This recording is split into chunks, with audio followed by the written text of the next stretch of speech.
Hebrews 10:26-29 says, "For if we go on sinning deliberately after receiving the knowledge of the truth, there no longer remains a sacrifice for sins, but a fearful expectation of judgment. How much worse punishment, do you think, will be deserved by the one who has trampled underfoot the Son of God, and has profaned the blood of the covenant by which he was sanctified, and has outraged the Spirit of grace?" Have you ever read those words and felt like they slammed the door of heaven in your face? You see those words about willful sin, trampling underfoot the blood of Christ, and you think, that is me. I have sinned on purpose. Maybe God is done with me. Friend, that is not what this passage is saying. In Hebrews 10, the writer is talking to believers under heavy persecution.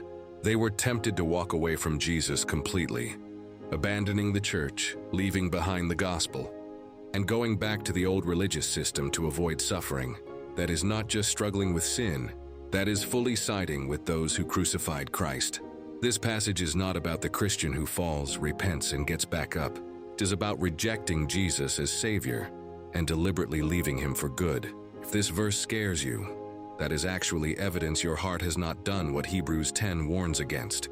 Because those who truly trample Christ's blood do not care. They do not want to come back. But if you are grieved over sin and long for him, the Spirit is still working in you. God disciplines his children when they stray.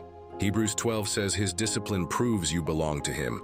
And remember the prodigal son, when he returned, the father did not say, "You have gone too far." He ran to him, embraced him, and gave him the kiss of grace. So do not let the enemy twist this passage to make you think you are beyond saving. Come back to Jesus.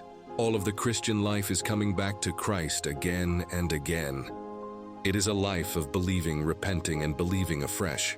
That is why Jesus told us to take the Lord's Supper, so we would be constantly reminded of his grace and what he accomplished for us on the cross.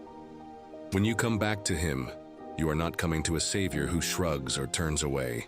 You are coming to the one who runs toward you with open arms, ready to restore you. Hebrews 10 is not a death sentence for struggling believers. It is a warning to those who reject Christ and never return. But for those who are his, nothing, not even your worst sin, can separate you from his love.